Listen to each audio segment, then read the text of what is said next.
So welcome back to my garage, and this is the iconic, I can say that I think, the iconic Sherman Firefly. This is, in the game, the British Tier 6 medium tank. The Firefly was a tank that had a really good reputation in the Second World War. I'm not going to go into a big history lesson about it because you can read that if you're interested, but just enough to know that in the Second World War the Allies found that their standard battle tanks were struggling against the heavy armour, and particularly the sloped armour on things like Panthers and Tigers that they were encountering in Normandy and so forth in the West. And they had loads and loads of Shermans. That was the main battle tank that both nations used. Obviously it was an American tank, but the British took over huge numbers of Shermans as well. And so as a stopgap they decided to upgrade the Sherman, the British did, and put a 17-pounder gun on it, and that became the Firefly. And each squadron or platoon within the British tank regiments had at least one Firefly to provide that heavy support to the mediums. And that's kind of what this tank is. It is a support tank. It's not a main battle tank. It's very much a support tank. And in keeping with the way that Wargaming apparently are looking to change the game and make things more based on their roles, this thing would definitely be in that support category. And if you want to get the best out of it, you really need to play it like a support tank. But let's have a quick look at it. Where does it sit within the tech tree? So where do you get to it? You come up through the Stuart line. Well, let's go right to the beginning. So the M2 line into the Stuart 1 to 4, through the horrible Grant, the Sherman 3, which is okay, the Firefly itself, and that is the last tank on this particular branch for British mediums.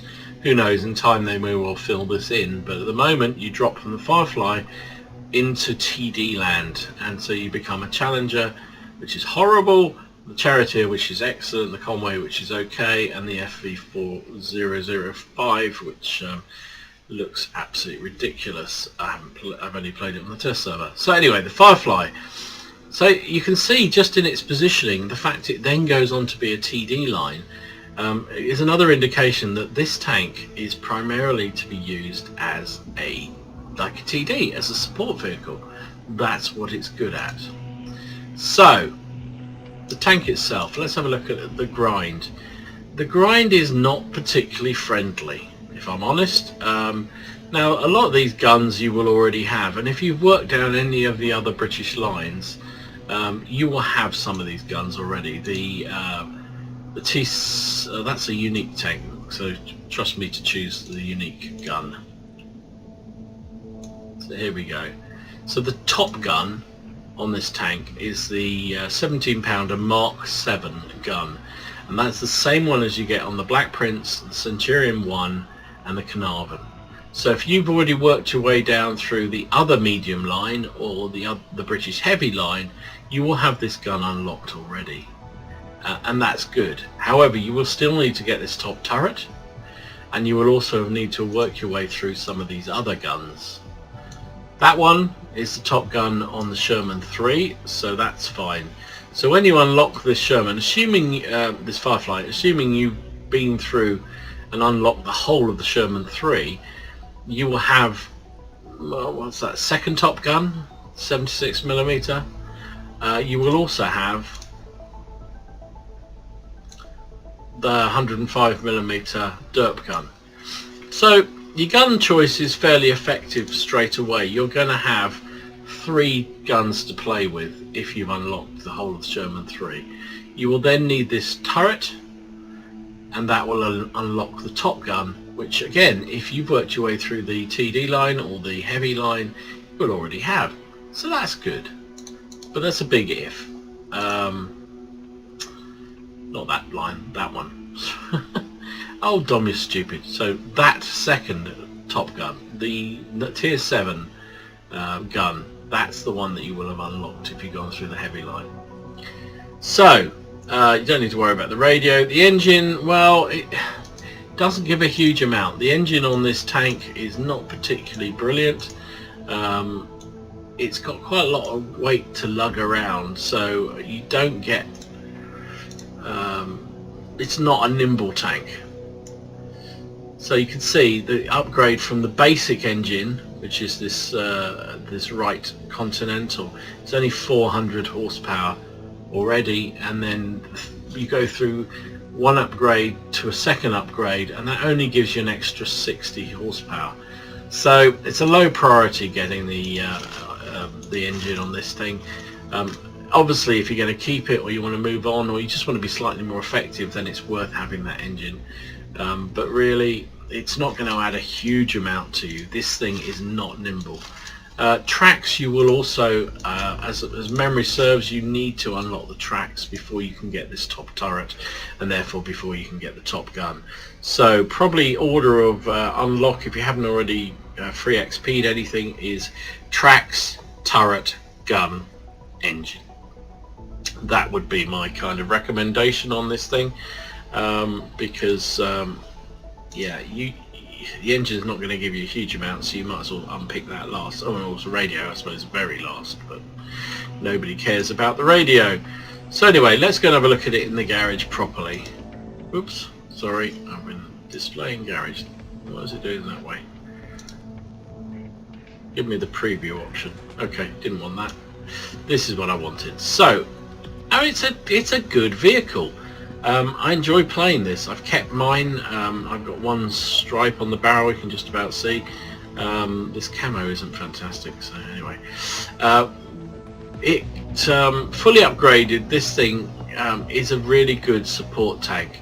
It can compete in Tier 8 games. The gun is good enough that you can do that, and that's great. So, firepower, let's look at that. Your penetration, with assuming you're using the top gun, is 171 penetration with the standard AP shell. That is one of the in fact, I think that is the highest penetration of any Tier 6 medium tank in the game. So you've got the pen, and a whopping 239 if you turn to the skill round, the APCR. So that's pretty impressive. 38 only with HE, but you know, it's not an HE foreign gun. This tank was designed to kill tigers and panthers. Let that be a lesson in terms of its flexibility. Don't use HE because it's not worth it. I carry 5 rounds, which is probably more than I need, purely to finish off wounded tanks, or side scraping vehicles, but it does carry a lot of rounds, this thing, so you can afford to take a few here. HEs. Average damage is not great, it's only 150, but you'll be used to that if you play the British line. Tend to have high rate of fire guns that do small amounts of alpha and are relatively accurate, and that is this 17 pounder to a T. So 150 average damage. However, its rate of fire is 12.8 rounds per minute, which is very, very good. And you can see with a decent crew you can get that up. I'm at 15 rounds per minute. This 17 pounder fires very, very rapidly indeed. With my crew, and it is a pretty good crew, they're on their second crew skill, I'm doing 4 rounds per second, sorry. 4 rounds per minute, not per second, what I'm talking about. That would be OP to the hell. Dispersion is not great, it's 0.38. You will find that the aiming circle blooms a lot when you traverse the turret or you move, but on the positive side you can fit a vertical stabilizers which negates that to some degree. Aim time 2.1, which is not bad. It's not outstanding, but it's not bad. So you got a very punchy, very fast firing, but limited alpha main gun, but it works and it's good. Turret speed is 44.8 degrees per second, which is pretty good. Gun depression is horrible across the front though. You can see it's a very, very tall tank. and gun depression is very limited because this bit of the tank here gets in the way. So it's only -6, and that is a limitation on this thing. Gun elevation is pretty good at 20, so yeah, good for there. So yeah, gun good, platform not so good is the basic rule of thumb with this thing. It has hit points of 750, which is yeah, but the armor is just horrible. 50 millimeters on the front. Now it is angled, but 50 really, yeah, not good. 38 at the side and 38 at the rear. This is a tier 5 chassis, and it's not even a very good tier 5 chassis, so armor is not its thing. Even the turret, now you have got a nice gun mantle here which will bounce the odd shot if you're very lucky, but the front of that turret is only 76 and 50 at the side and 50 at the rear. This box at the back is not a hit box, so nothing much. If a shot comes in through there, or if you're side on and you aim there, doesn't help you. One iota will just go straight through. So yeah, armor is jack shit, frankly. No good at all. Mobility isn't an awful lot better. Even with that top engine at 460, top speed is only 36 and reverse speed is 18, which is pretty good actually. Reverse speed is good, but as I say, you play this like a TD, so you'd expect the reverse speed to be pretty good, because the idea in a TD is you fire the shot, you then pull back into cover, and again, making sure that you dodge any of the incoming return fire. So one of the problems I have with the Hellcat is they've nerfed the reverse speed so much that you never get a chance to pull back before you've been slammed by something.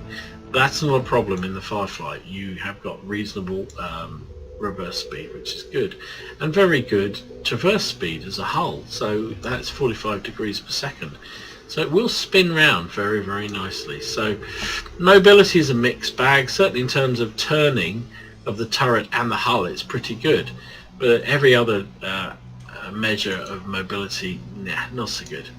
Concealment is yeah, it's okay. It's a big tank, so it's not going to be the best at hiding. It's very high.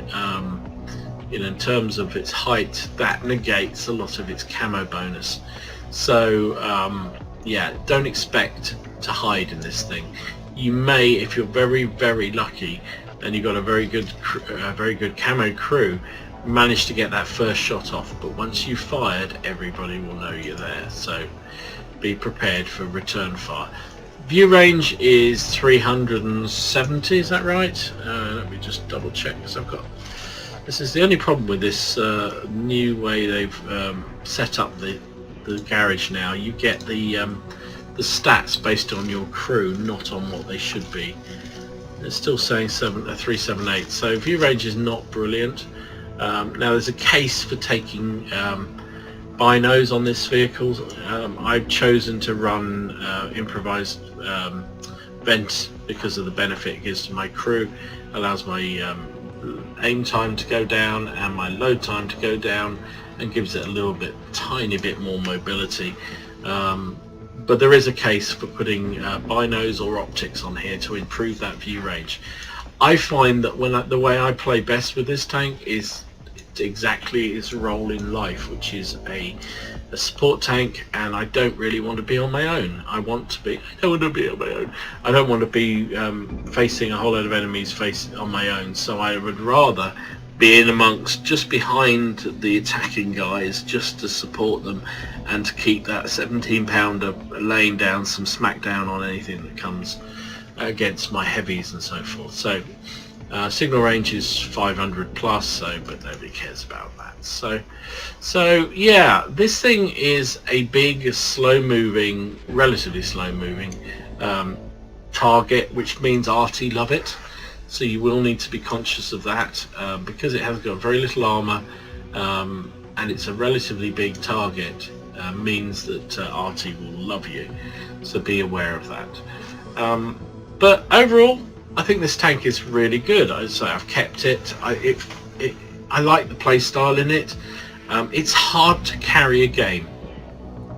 It's hard to carry a game in any British tank in my mind, certainly the lower tier ones, because the alpha just isn't enough to sort of take down tanks easily in those sort of tight games when just taking guns out of the action is important.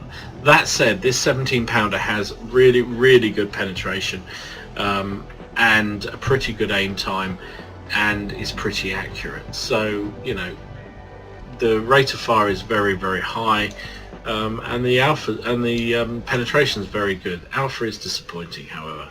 So yeah, it is what it is. So let's go and take it out, play a couple of games, and show how it plays in the battlefield. Okay, so here we are on Winterberg. It's a tier 6 game, so matchmaking's been very generous to us. There's only about a third of the team are tier 6s as well, so doubly good. So I'm going to head up towards the middle. I'm not going to push it quite as hard as I would normally do in a medium. That sort of little village is critical, particularly on encounter battles, because he who controls the middle controls the ability to fire down into the cap. But this tank, although it is a top tier medium, is a support tank. You have to play it a little bit more conservatively than you would. It just hasn't got the mobility, but it has got that. The really good gun. Only saw that tank very briefly, was able to turn and fire and hit. And even at range, here we go, T150, okay, didn't pen him, but I hit him. Second shot, that flew looked like that gone a bit high to the right, but it must have hit the commander's cupola, I guess, but it did damage. A couple of blind shots just in case, but you're kind of hoping really there. Now at this point I realise that our scouts have not seen anything in the centre in this village, so my guess is that nobody from the enemy team has pushed this position. And as I said in the intro, this is I think in my view this is a criminal mistake, because when you don't do that, all you do is allow me to do something like this and just sit here and rip apart their heavies who are sitting down there. That KV-1 Sport is in a real pickle. I tracked him, I set him on fire, taken him down to 93 health. He's running like a squealing bitch, but then of course such is RNG that I can't manage to get the final kill shot, so which is a little bit annoying. So it's 3-2. I'm just waiting for targets, frankly. That's my job. I'm a support tank. I want to keep this 17 pounder gun firing. Oh, and there's another couple of victims. Nice shot into the side of the T28, aiming for the T150. Was trying to track him but didn't even hit him, and that shell also went very high right, which is a little bit frustrating. Should have had a lot more damage there. Not going to take any risky shots because when you fire you give away your position. And there we go, a couple of the boys, and that was a poor shot, Dom. I should have aimed at the T150 rather than at the Skoda in front, because he was past me. So Leopard, hello Leopard. Nobody's paying attention. So we'll have him. Oh, bounced off his arse, really? Got a lock on there and he's down. Oh, and there's a SU-100. Not going to worry about him for the moment because there's a bit of booty there of a T150. Oh, he's not booty, he's looking at me. And he's looking directly at me. But he's pulled away. He didn't like that exchange. It's 8 plays 6, so it's a bit tighter than I would have thought this game. We had, on paper, and again it's a good indication why you should never pay attention to paper, to XVM until the game is played. Oh, nice hit on the KV-2 as he tries trying to pull back. Nice hit again. Come on, finish him, Dom. Oh, he's going to get away. Bugger. Another good indication why you should never believe everything you read on XVM, because statistically we had a far better team than them, but it's a lot tighter than you might expect. It's 9-all, and it's only silly things like that SU-85. I don't know what he was doing pushing so far forward from his cap. I mean, he got lucky because I bounced a shot off his side, would you believe? We take down the and I deliberately sat there and took a shot because I calculated that he wouldn't be able to one-shot me. So that was kind of a risky-ish move, but I think it was a calculated risk. I wanted to take him down. He fires quickly, probably as quickly as I do. No, not quite. I'm 3.9 seconds with this crew. I've got a good crew in this Firefly. So I've got 3 kills. I've done 1700 damage, which is pretty good. But there are still 2. Well, I was going to say there's still 3 enemy tanks, but there's actually only 2 now because one's gone down. And we're in the end game now. This is kind of game over. It's scramble to get as much damage as you possibly can before the end of the game. And I have to say, this day when I was playing this game, I was having some shitty old luck. I really was. I think my win rate for the day was about 30%, even though my win 8 went up. It was just one of those days, and so I was just delighted to get lucky, really, because I think a couple of times I rode my luck in this game. But that happens when you're desperate for a win and you're desperate to do well. But yeah, GG, good game. So finally some luck. I just had no luck whatsoever. I've played pretty well, I think, in most of the games I've been playing, but just cannot buy wins. But finally that seemed to work, and I took a few chances in that game, but actually came up okay.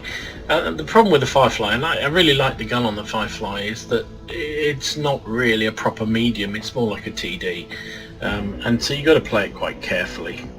It's just no other way of doing it. So we came out with first class. We got fighter, got fire for effect, bruiser, and high caliber, which is always a nice one to get.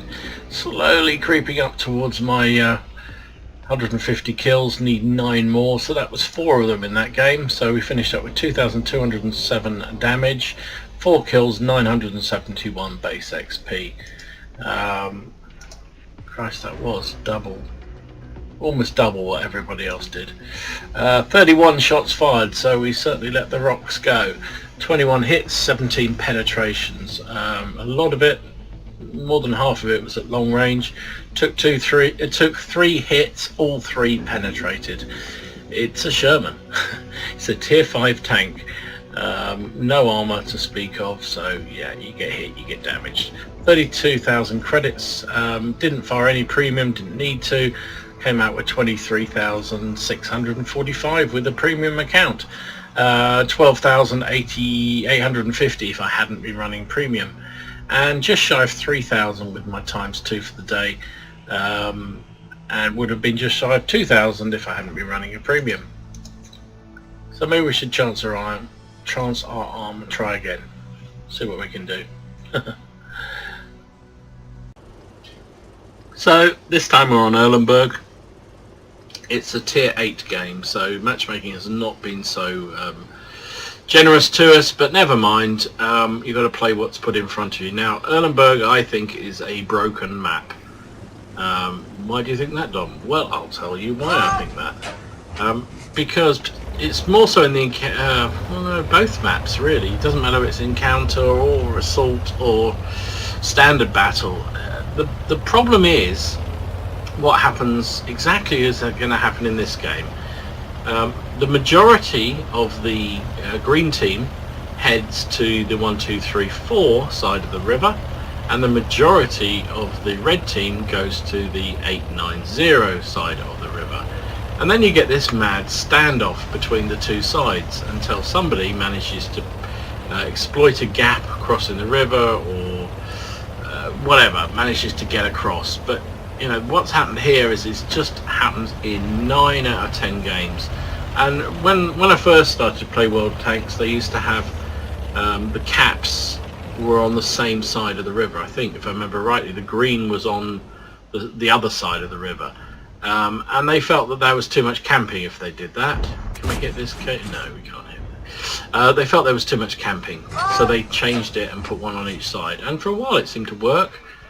Come on, hit him. Good. Yeah, no, didn't. Oh, there's a IS, not an IS, just an SU-85. Come on. Oh, look at that.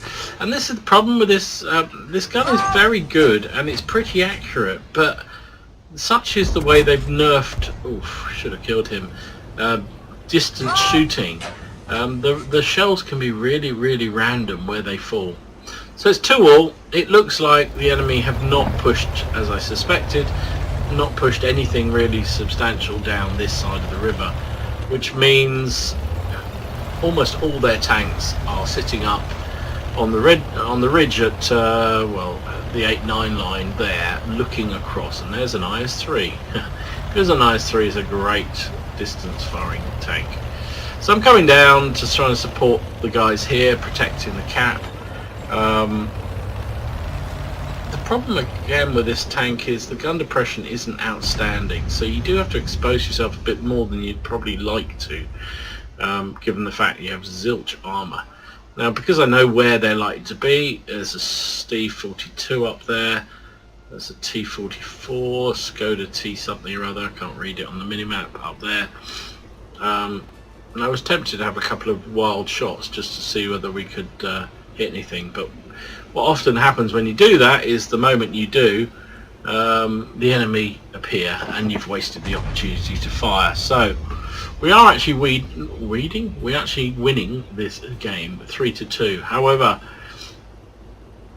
as I say, this broken nature of this map means that those guys, the IS-3 and the Super Pershing and also the AC-4, are going to try and push the river crossing in the face of all the enemy tanks that will be sitting at H9 on the edge of the hill. And you can see there's also a 12-ton. Oh, and here we go, we've got a customer. First shot loops in beautifully and lands on the upper plate, and because I'm above it, it pens. That one wasn't so fortunate. That one hit the turret, which as we know is titanium in the T-29. I'm changing to premium, see if I can get anything through his front plate, but the shells are just wobbling all over the place. They're not going direct. That one goes straight in. I've loaded HE ready to finish him off, but somebody else got him instead. The RT got him. So, and there you go. See, the problem for the other side is trying to push across, and really this map now becomes a game of waiting for somebody to make a mistake, and the mistake is our guys trying to push across the cap. See, our IS-3 went down, the Super Pershing is isolated, we've got a couple of tanks in the middle who are also isolated, T-32 is isolated, and this is really, really unlucky.